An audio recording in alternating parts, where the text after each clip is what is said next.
నమస్తే. శ్రీ మాత్రే నమః. శ్రీ గురుభ్యో నమః.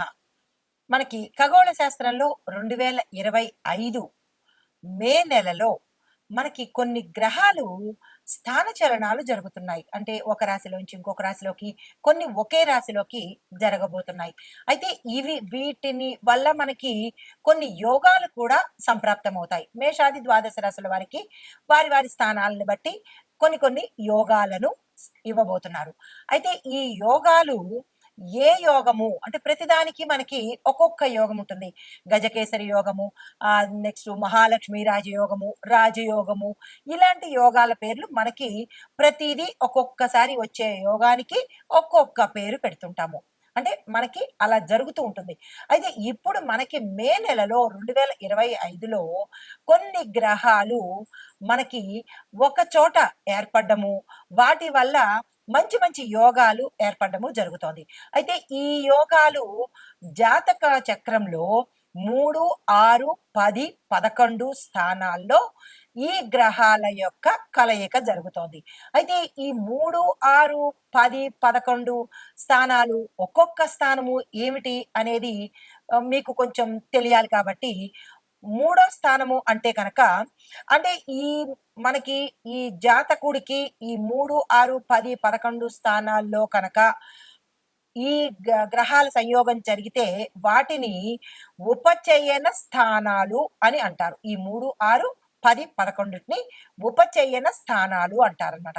అయితే ఈ ఉపచయన స్థానాల్లో కనుక ఈ గ్రహాలు వచ్చి ఉంటే ఆ జాతకుడికి విశేషమైన అభివృద్ధి, పురోగతి కనబడుతుంటుంది. అయితే ఆ స్థానాలు ఏమిటి ముందుగా మీకు తెలియపరుస్తాను. మూడవ స్థానము ధైర్య స్థానము. ప్రతి వ్యక్తికి ధైర్యం ఉంది అంటే ఆ మూడో స్థానం విశేషంగా ఉంది అని గుర్తుపెట్టుకోండి. అయితే ఇది వ్యక్తిగత నైపుణ్యాలను, తర్వాత ఆ సామర్థ్యాలను, ఒక వ్యక్తి యొక్క స్కిల్స్ ని, కెపాసిటీని తెలియచెప్పే స్థానము మూడవ స్థానము. అయితే ఆరవ స్థానం ఏంటంటే శత్రు స్థానము. ఈ శత్రు స్థానంలో ఆ గ్రహాలు ఉండడం వల్ల మనకి వ్యాధులు, కష్టాలు, ఇబ్బందులు, ప్రతిదీ మనకి ఇబ్బందిగా ఉంటుంది. ఊరుకూరుకునే వ్యాధులు వస్తుంటాయి. ఊరుకూరుకునే కష్టాలు పరంపరగా వస్తూ ఉంటాయి. ఇవన్నీ కారణము ఆరవ స్థానం అన్నమాట. అయితే అయితే ఆరవ స్థానము శత్రుస్థానము. ఈ శత్రుస్థానము అనగా ఏంటంటే వ్యాధులు, కష్టాలు, ఇబ్బందులు, తర్వాత శ్రమ చేస్తేనే కానీ మనకి ఫలితం దక్కపోవడాలు, ఇవన్నీ చెప్పేది ఆరవ స్థానము. మరి 10వ స్థానం ఏంటి అంటే ఇది కర్మస్థానము. ఒక వ్యక్తి చెడు కర్మలు చేశాడా, మంచి కర్మలు చేశాడా అని మనోడితో మనం చెప్పుకోనక్కర్లేదు. మనకి జాతకంలో 10వ స్థానం కనుక చూసినట్టయితే ఆ వ్యక్తి గత జన్మలో ఏమిటి, ఈ జన్మలో ఏమిటి, వాడు చెడు చేశాడా, మంచి చేశాడా అనేది చక్కగా అద్దంలో చూపించినట్టు చూపించేస్తుంది. దీన్ని మనం కర్మస్థానము అంటాము. అయితే ఇది దేని మీద ఇంపాక్ట్ పడుతుంది? వృత్తి, వ్యాపార, ఉద్యోగ, కీర్తి మీద ఇంపాక్ట్ ఉంటుంది. అంటే ఇవి సూచిస్తాయి 10వ స్థానాన్ని. అయితే 11వ స్థానం ఏ స్థానము అంటే లాభస్థానము. ఈ లాభస్థానానికి లాభం దేని వల్ల వస్తుంది? సంపాదన వల్ల లాభం వస్తుంది. లేదా అంటే ఆశీర్వాదాల వల్ల కూడా లాభాలు వస్తాయి. అంటే బ్లెస్సింగ్స్ అన్నమాట. మనం బ్లెస్సింగ్స్ ని ఈజీగా తీసేస్తుంటాము. ప్రతిదీ డబ్బుతోనే కొలుస్తాము. కానీ మనకి ఎప్పుడైతే ఆపత్కాలంలో బ్లెస్సింగ్స్, ఆశీర్వచనాలు కూడా చాలా ఉపయోగపడతాయి. దాన్ని కూడా కొట్టి పారేయకండి. డబ్బు కనబడుతుంది, ఆశీర్వచనము కనపడకుండా మనిషికి బలాన్ని, శక్తిని, ధైర్యాన్ని కూడా ఇస్తూ ఉంటుంది. ఎవరైనా బ్లెస్సింగ్స్ ఇస్తే కనుక నో అనకండి. తప్పనిసరిగా తీసుకునే ప్రయత్నం చేయండి. అయితే కొంత అనుకూలతను కూడా, అంటే మీరు చేసే పనిలో అనుకూలతను ఇచ్చే అవకాశము ఈ 11వ స్థానంలో ఉంటుంది. ఇవి ఉపచయన స్థానాలు 3, 6, 10, 11. అయితే ఈ స్థానాల్లో గ్రహాలు సంచరించడం వల్ల మనకి వృద్ధి కలుగుతుంది. వృద్ధి అంటే గ్రోత్, డెవలప్మెంట్, అభివృద్ధి అన్నమాట. అయితే ఈ సమయంలో మనకి కొన్ని గ్రహాలు వృద్ధిని కలిగించబోతున్నాయి ఈ మే నెలలో. అందుకే ఈ మే నెలను వృద్ధి యోగము అని అంటారు. అయితే ఈ వృద్ధి యోగంలో ఎక్కడ ఏర్పడుతోంది అంటే వృషభ రాశిలో ఏర్పడుతోంది. వృషభ రాశిలో ఏర్పడుతున్నందువల్ల వృషభ రాశి వారికి మిగతా గ్రహాల అంటే మిగతా రాసుల వారికి కూడా ఫలితాలను ఇవ్వబోతుంది. అయితే వృషభ రాశి వారికి ఎలాంటి ఫలితాలు ఉండొచ్చు అంటే, ఈ యోగాలు శుభ ఫలితాలు, గృహ ఫలితాలు అంటే గృహాలు కొనుక్కోవడము, శుభ ఫలితాలు, భూములు కొనుక్కోవడము ఇట్లాంటి విషయాల మీద ఎక్కువగా వృద్ధి జరిగే అవకాశం కనబడుతోంది. అయితే రాహు, కేతు, గురు, శని ఈ గ్రహాల యొక్క సంచారంలో అంటే మనం ఇందాక చెప్పుకున్న వృద్ధి యోగానికి రాహు, కేతు, గురు, శని ఈ గ్రహాల కదలిక, సంయోగము అక్కడ ఉండడము జరుగుతోంది. అయితే ఈ 4 ఈ స్థానాల్లో ఉండడం వల్ల, ఈ రాసుల్లో ఉండడం వల్ల ఏమిటి ఉపయోగము అంటే కనుక ఆర్థిక, సామాజిక, వైవాహిక జీవితాల్లో అనుకూలము, అభివృద్ధి, పురోగతి గోచరిస్తోంది. అయితే విశేషాలు ఏమిటి ఇలా దీనివల్ల అనే విషయాన్ని చెప్పుకుంటే కనుక ఈ వృద్ధి యోగాలు 3, 6, 10, 11లో సంచారం చేయడం వల్ల ఉద్యోగ వ్యాపార రంగాల్లోనూ అభివృద్ధిని కూడా సూచిస్తున్నాయన్నమాట. ఇందాక అనుకున్నవే కాకుండా ఉద్యోగస్తులకు, వ్యాపారస్తులకు కూడా వృద్ధిని సూచిస్తున్నాయి. అయితే గృహయోగం ఎలా కలుగుతుంది అంటే కనుక ముందుగా వృషభ రాశి వారికి 2025లో గృహయోగం ఉంది. అంటే గృహ నిర్మాణం చేసుకోవచ్చు, గృహాన్ని కొనుక్కోవచ్చు, గృహ సంబంధిత విషయాల్లో కూడా వృద్ధి అనేది గోచరిస్తోంది.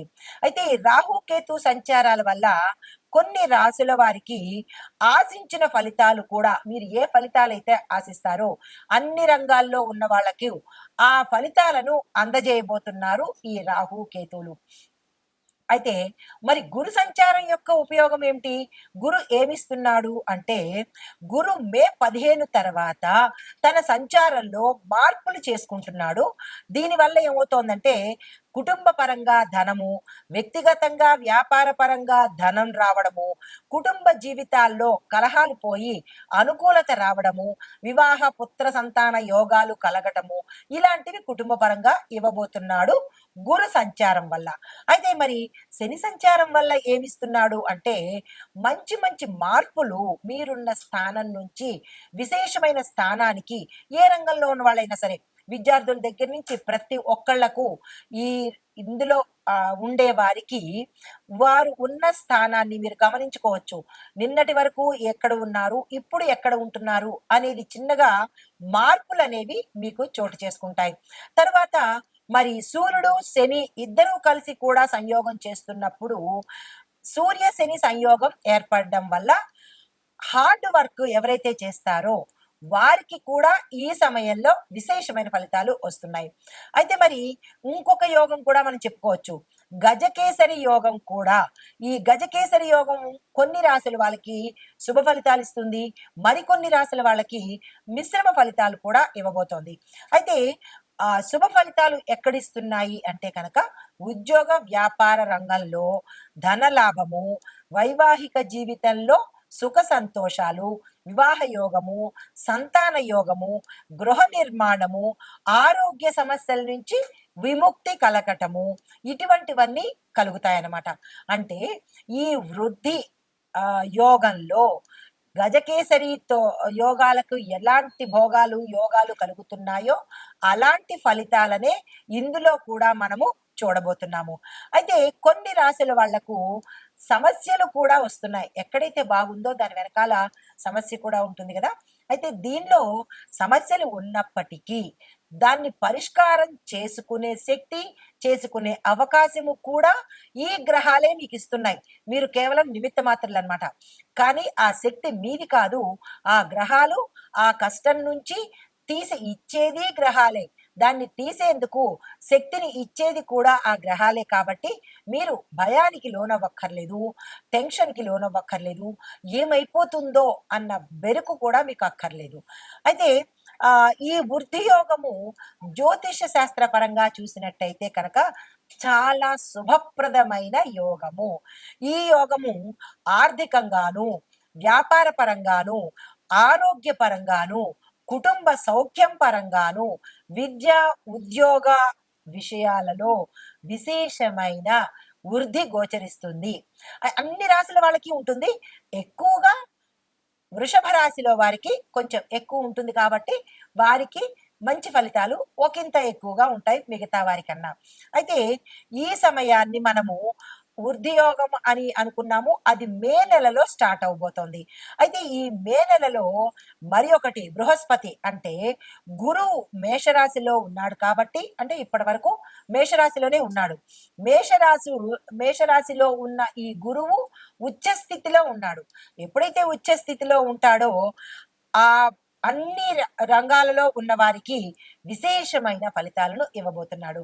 అయితే ఇది వృద్ధి యోగం యొక్క ఆ సంపూర్ణ సమాచారము. అయితే ఇప్పుడు మనము మేషాది ద్వాదశ రాశుల వారికి ఏ రంగంలో అభివృద్ధిని ఇస్తున్నారు, ఈ స్థానాల్లో ఎటువంటి అభివృద్ధి ఉండబోతోంది అని సవివరంగా మీకు తెలియజేసుకుంటాం. తదుపరి రాశి ధనస్సు రాశి. ఈ రాశి వారికి వృద్ధి యోగంలో గ్రహస్థితి ఎలా ఉంది అంటే గురుగ్రహ ప్రభావంతో వీరికి అన్ని శుభాలే, అన్ని విజయాలే, అన్ని అభివృద్ధి యోగాలే గోచరిస్తున్నాయి. ఈ నెల రోజులు వీళ్ళకి చక్కగా ఉండబోతోంది. అయితే విద్యార్థులకు ధార్మిక, ఆధ్యాత్మిక, తత్వశాస్త్రాలలో ఎవరైతే చదువుతున్నారో వారికి విశేషమైన అభివృద్ధి గోచరిస్తుంది. దాంతోపాటు ఉద్యోగస్తులకు చూసుకున్నట్టయితే ప్రభుత్వ ఉద్యోగాల్లో ప్రమోషన్స్ పొందే అవకాశము, ప్రైవేటు ఉద్యోగస్తులకు ప్యాకేజీ పెరిగే అవకాశము ఇక్కడ కనబడుతోంది. అయితే వ్యాపారస్తులకు చూసినట్టయితే కనుక జ్యోతిష్య శాస్త్రంలో చదువుతున్న వాళ్ళు కానీ, జ్యోతిష్య శాస్త్రానికి సంబంధించిన జ్యోతిష్కులకు కానీ, విద్యా సంస్థలకు కానీ, అలాంటి వ్యాపారం చేసే వాళ్ళకి విశేషంగా అవకాశాలు రావడము, వృద్ధి జరగడము, వ్యాపారస్తులకైతే విశేషమైన లాభాలు వచ్చే అవకాశం కనబడుతోంది. అయితే వ్యవసాయదారులకు చూసుకున్నట్టయితే సేంద్రియ విధానాలకు మీరు కనుక చేసినట్టయితే మీ పంటలు మంచిగా పండే అవకాశము, లాభాలు వచ్చే అవకాశము కనబడుతోంది. అయితే ఆరోగ్యపరంగా చూసినట్టయితే ఈ రాశిలో ఉండే వారికి జీర్ణక్రియకు సంబంధించి కొంచెము ఇబ్బందులు కలగడము, గతంలో ఎవరైనా ఇబ్బంది పడుతున్న వాళ్ళకి మెరుగుదల వచ్చే అవకాశము కనబడుతోంది. కుటుంబ పరంగా చూసినట్టయితే మీరు గురువుల ఆశీర్వాదం తప్పనిసరిగా పొందాలి, పెద్దల యొక్క ఆశీర్వాదం పొందాలి. దీనితో పాటు గురు సంబంధిత ఆలయాలను కనీసము వారంలో 2 సార్లైనా చేసే ప్రయత్నం తప్పనిసరిగా చేసుకోండి. అయితే ఐటీ దాంట్లో చేసే వాళ్ళు, అంటే ఐటీ రంగంలో ఉన్న వాళ్లకు డేటా అనలిటిక్స్ లోను, ఎడ్యుటెక్ డేటా అనలిటిక్స్, మళ్ళీ రిపీట్, ఐటీ రంగంలో ఉన్న వాళ్లకు అందులోనూ డేటా అనలిటిక్స్ విభాగంలోను, ఎడ్యుటెక్ రంగాల్లోనూ చేసే వాళ్లకు లేదా ఎంప్లాయీస్ కానీ, ఆ ఫార్మ్స్ తీసుకున్న వాళ్ళకి కానీ విశేషమైన అభివృద్ధి, గ్రోత్ కనబడుతోంది. అయితే హస్తకళలు చూసినట్టయితే కనుక పాఠశాలలకు డిజైన్ చేసే కళాకృతులకు కానీ, లేదా వాటికి సంబంధించిన డిజైనింగ్ విభాగంలో ఆ డిజైనింగ్ సంబంధించిన కొత్త మెళకువలను ఇంట్రడ్యూస్ చేసినట్టయితే వీళ్ళకి విశేషమైన గ్రోత్ కనిపించడము, మీకు మంచి మంచి ఆఫర్స్ కూడా వచ్చే అవకాశం కూడా ఈ సమయంలో కనబడుతోంది. కాంట్రాక్ట్ దారులకు చూసినట్టయితే విద్యా సంస్థల నిర్మాణానికి మీకు ఆఫర్లు వస్తాయి. మాకు స్కూల్స్ కట్టండి, కాలేజెస్ కట్టండి అనే లాంటి ఆఫర్స్ మీకు వస్తాయి. అవి తీసుకునే ప్రయత్నం చేయండి. అవి లాంగ్ టర్మ్ ఆఫర్స్ అన్నమాట. అంటే ఒక 5 సంవత్సరాలు, 3 సంవత్సరాలు ఇలాగ లాంగ్ టర్మ్ లో ఉంటాయి. కాబట్టి మీరు అవి తీసుకున్నట్టయితే కనుక మీకు డెవలప్మెంట్ అయ్యే అవకాశం కనబడుతోంది. రాజకీయ నాయకులు చూస్తున్నట్టయితే కనుక ఆధ్యాత్మిక ప్రచారాల్లో, అంటే ప్రజల మద్దతు, దైవాన్ని పూజించండి అని మీరు చెప్పే వాటిని రాజకీయాలను ఆధ్యాత్మికం వైపు కనుక మళ్లించి కనుక చెప్పగలిగినట్టయితే ప్రజల యొక్క మద్దతు పొందే అవకాశం కనబడుతోంది. దీంతో పాటు సినిమా రంగానికి చూసినట్టయితే కనుక తాత్వికమైన గంభీరమైన పాత్రలు ఎవరైతే చేస్తారో, అంటే చారిత్రాత్మక పాత్రలు, లేదంటే గంభీరంగా పురాణాలకు సంబంధించి లేదా హిస్టారికల్ సంబంధించి ఇలాంటి పాత్రలు వేసే వాళ్లకు విశేషమైన గుర్తింపు అవకాశాలు వస్తాయి. అయితే దీంతో పాటు క్రీడాకారులకు చూసుకున్నట్టయితే నైపుణ్యానికి సంబంధించినటువంటి ఆటలు ఎవరైతే ఆడతారో స్కిల్ బేస్డ్ స్పోర్ట్స్ చేసే వాళ్లకు విశేషమైన ఆదరణ వృద్ధి గోచరిస్తుంది. అయితే మీకు చెప్పదగిన వృద్ధి మంత్రము ఓం బృహస్పతయే వృద్ధి కరాయ నమః. ఈ మంత్రాన్ని 27 సార్లు జపించే ప్రయత్నం చేసుకోండి. అయితే మీకు పరిహార సూచన ఏంటంటే గోమాత పూజ చేసుకోండి. దీంతో పాటు పసుపును దానంగా ఇవ్వండి. పసుపు వస్త్రాలను ఏదైనా పని మీద వెళ్ళేటప్పుడు లేదంటే కీలకమైన నిర్ణయాలు తీసుకోవాలనుకున్నప్పుడు ఈ రంగు వస్త్రాలను ధరించి తీసుకున్నట్టయితే కనుక విశేషమైన అనుగ్రహాన్ని పొందే అవకాశము కనబడుతుంది. ఇది ఈ రాశిలో వారికి వృద్ధి యోగంలో చెప్పదగిన వృద్ధి మంత్రము, పరిహారాలు, సూచనలు. నమస్తే.